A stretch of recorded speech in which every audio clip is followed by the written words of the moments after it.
Good morning.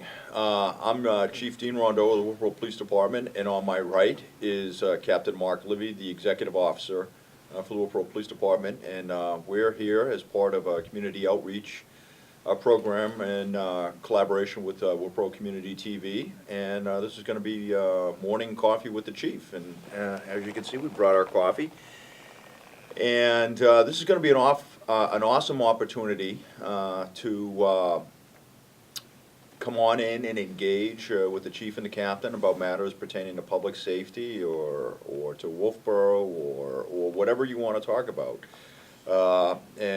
We can discuss whatever is on your mind.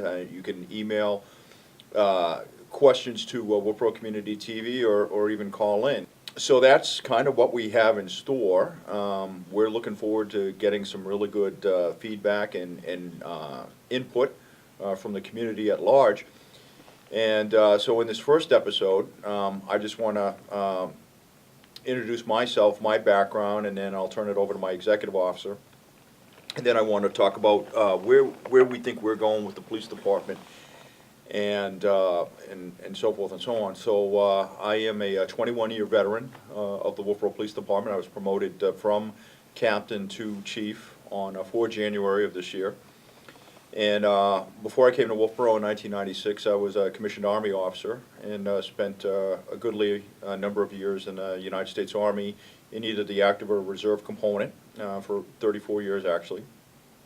But 1 combat tour in Kosovo, 2 combat tours in Iraq, 5 years in Panama. I have an undergraduate degree from Norwich University, and I have a graduate certificate in criminal justice education from the University of Virginia.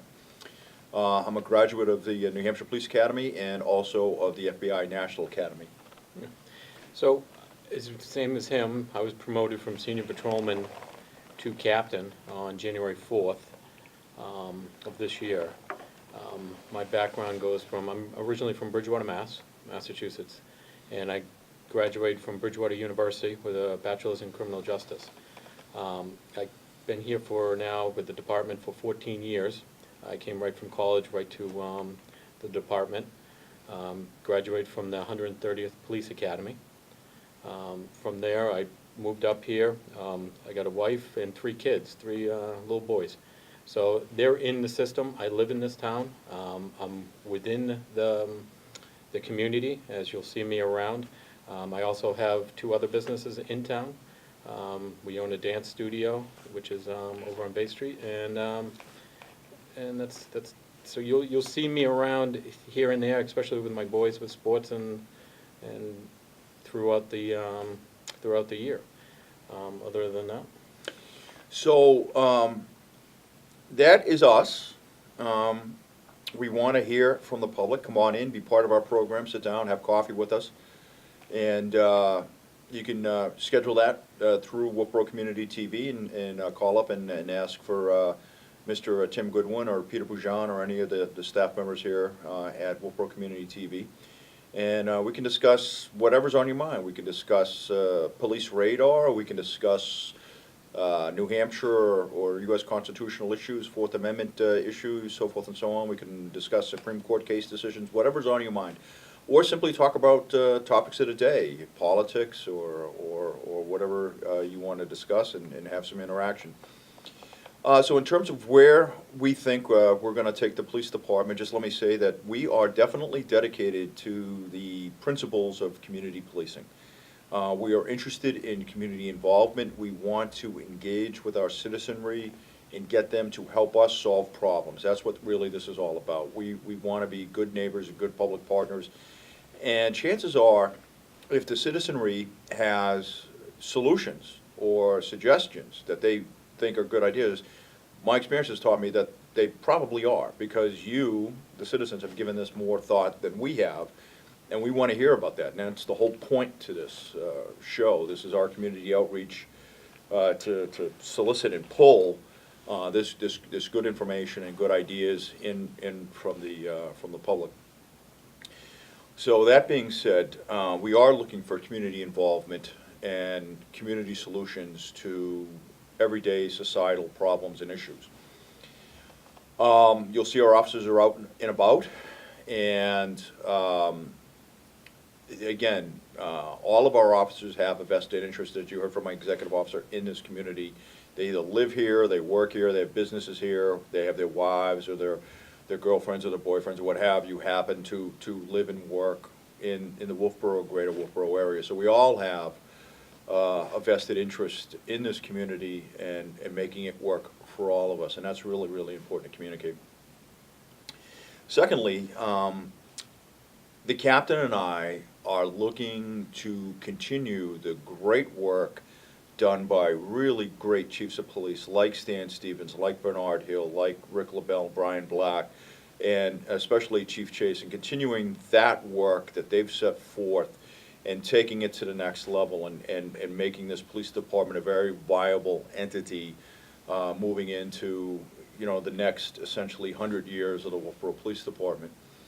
You know, recently I was looking back at the Old Town reports, and you can find some of the Old Town reports on our police historical website, which is something that we just started as part of our Facebook page. So if you want to see some great old photos from way back in the day, and you want to see some of the old historical documents and so forth, you need to look at that and check that out. There's some great photos, and you may see folks that you knew or you know, grandfathers, fathers, brothers, sisters that were part of the emergency response teams way back in the 60s and the 70s, in some cases even the 50s and the 40s.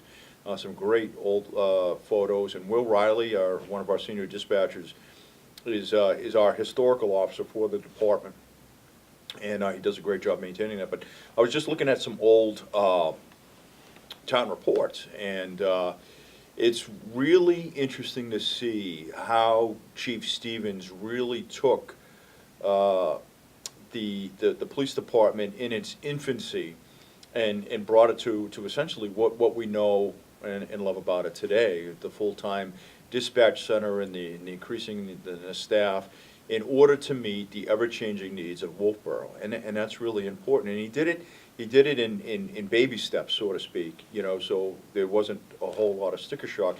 And that's really important to know, and it's exactly what the captain and I plan to do. We plan to do this in a very fiscally responsible fashion, but we need to make sure that we are not only on the cutting edge of police science, but we are setting the police department up for success and providing a blanket of security under which our citizens are going to rise, sleep, and work. And that's very important to us. We have to provide a safe and secure environment for our businesses to thrive, for our citizens to thrive, for our children to go to school, and for our citizens and guests to come here and enjoy the great outdoors and the beauty that is Wolfeboro and the Lakes region. That's really, really important to us. So again, in that regard, we're looking to be good partners, not just with the school district and the hospital and the Chamber of Commerce, but with everybody. And Captain, do you have anything you want to add to that? Yeah, I mean, you'll go back to the community policing, and you'll see a lot of programs coming back and some new programs that we're going to be implementing in the department, especially the bicycle program that will be downtown. You'll see officers on walking downtown in the general area just to get visibility in those areas where you have your high tourist rate down there with the boats. You have a lot of functions that come down there. There's just a lot of activity in that general area. So we're trying to get us out there and easily, so you guys can talk to them, see them, and interact with them basically an easier way. And you'll see me down there. I'll be on foot patrol during the summer months. And again, I want you to come up and talk to me. I have a couple of favorite haunts in town that I like to go to. So if you see me sitting down having breakfast at Katie's Kitchen, or having lunch at the Downtown Grove, so to speak, or having a dinner meal at the Wolfeboro Inn or Garwood's, please come up and say hello to me and sit down. If you have something on your mind, I want to hear from you. And that's not lip service. That's I really want to hear from you. And that's Or- and sorry to Yeah, interrupt, but absolutely. that's the big thing. We want to hear from you guys. the public, the town, the tourists that do come up here, that do live here during the summer months, we want to hear from you. This is one way for us to get there, to interact with you. And we're hoping, and not just with your input and maybe the public coming here to speak with us, but we want to bring some officers here so you guys get to know them, and also dispatchers. So you know who you're talking to on the telephone. You have an idea. And basically, it's easier to communicate with them when you know who they are. And we want to hear from you, good, bad, or indifferent. So you're not going to hurt my feelings. I get broad shoulders, and I want to hear from you, because I can't fix things and I can't repair things if I don't know they're broken.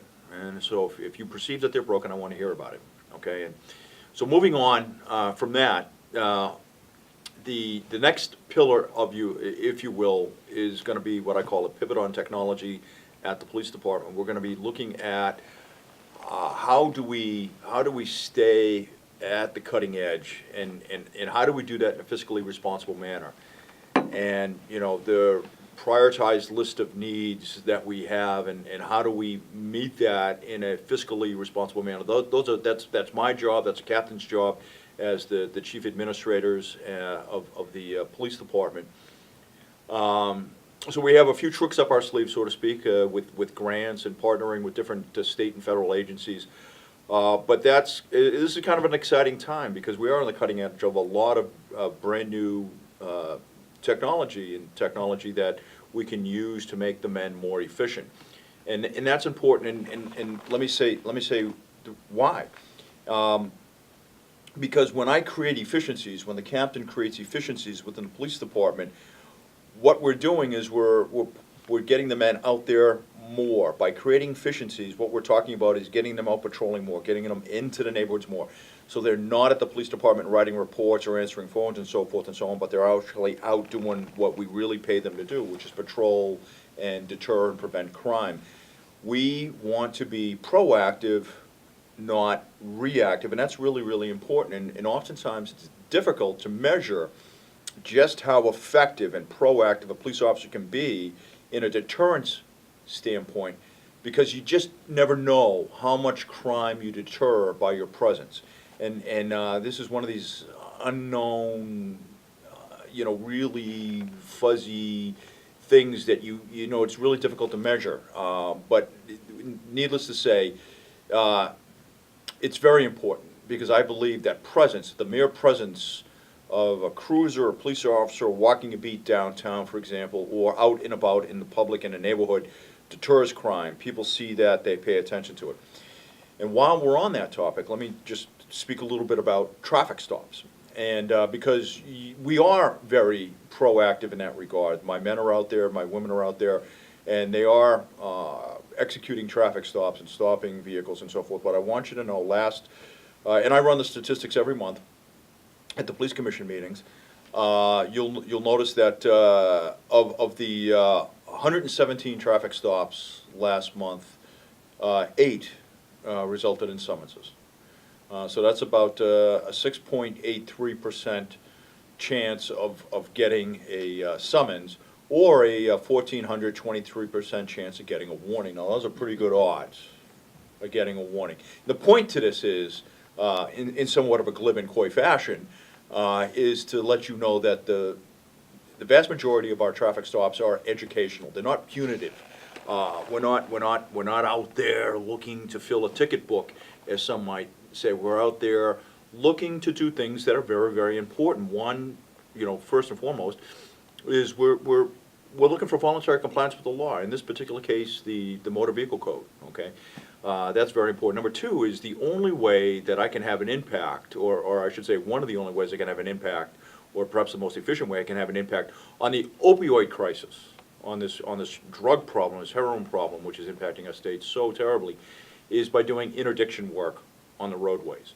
So when my officers are stopping cars, they're all very highly trained. When my officers are stopping cars, they're looking for the indications of drug and alcohol impairment. They're looking for the indications of drug transportation and or distribution. So there's a method to the madness, folks.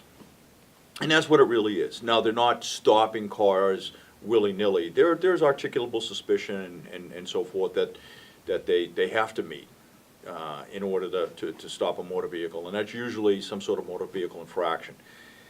And so generally speaking, that's how the cars get pulled over. But there's a reason for the high volume of traffic stops, and that's really it.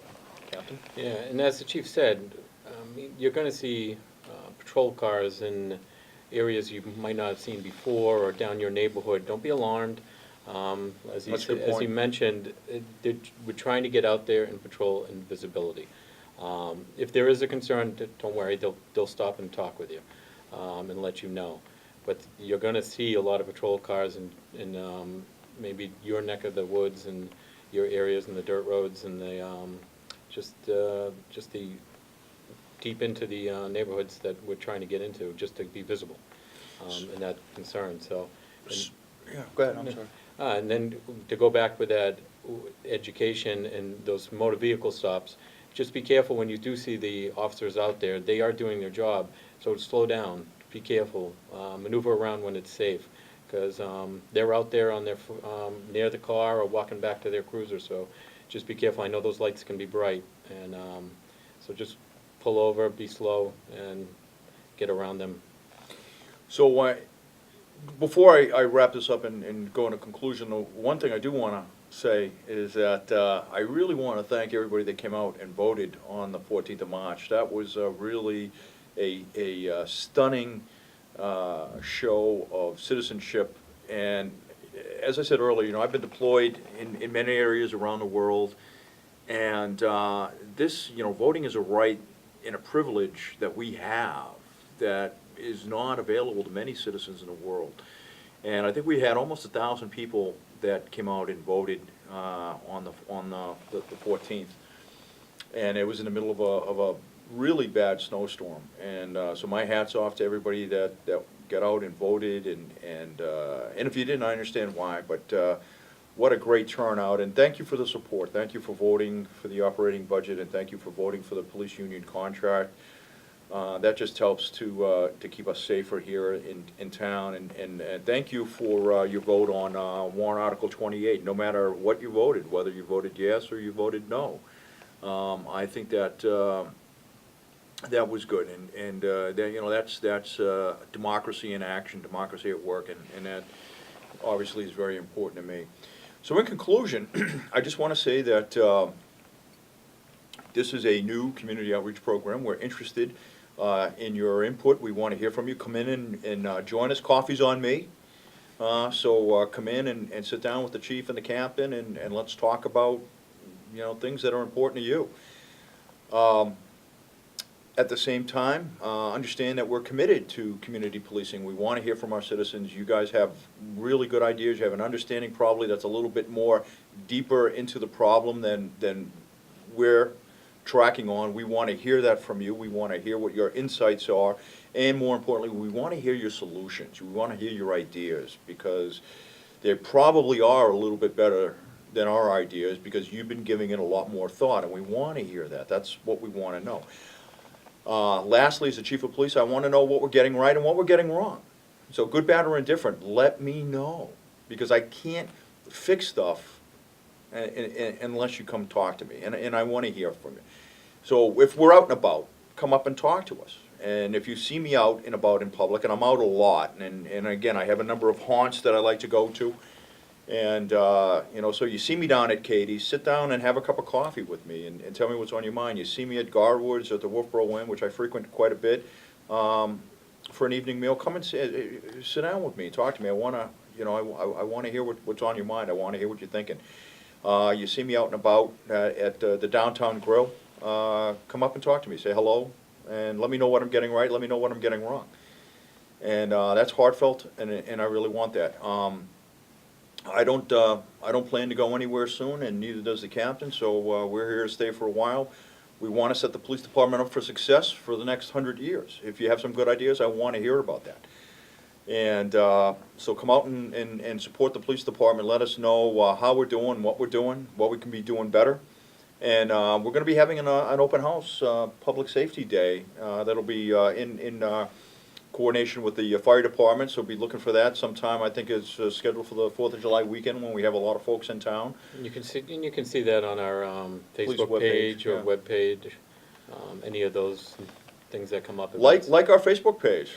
Come on in, click on it, take a look at the old photos, and you know, if you're looking to kill 10 or 20 minutes before a business meeting or what have you, take a look at that, and you know, you might see some folks that you know or some areas that have changed over time, and it's pretty cool. You know, we're obviously with the degree in history, have a real passion for the old days. So, you know, take a look at that. And Will Riley is our historical officer. If you've got your old photos of Wolfeboro, get them into him, and we'll put them on the Facebook page for you, and we'll give you credit.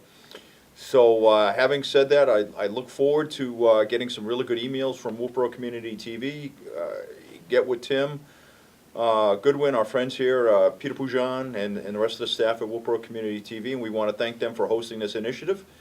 And we look forward to seeing you soon. Have a great day.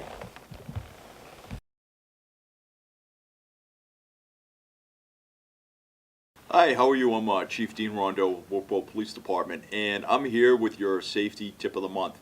April is our distracted driving month, and we work in collaboration this month with New Hampshire Highway Safety in enforcing the New Hampshire hands-free law. We have grant patrols. Our officers will be out there enforcing these patrols, enforcing these laws. So please don't operate your handheld devices while you're driving. You simply don't have enough time to react if something should happen. I need everybody to be safe. I want everybody to be safe. Put the devices away. Operate them before you begin your vehicle. Set them up in the form of a GPS if you're going to be operating a GPS. Set that up before you get on the road, not while you're on the road. And this includes also tablets, laptop, computers, not simply your smartphone. So please, folks, again, April is Distracted Driving Month.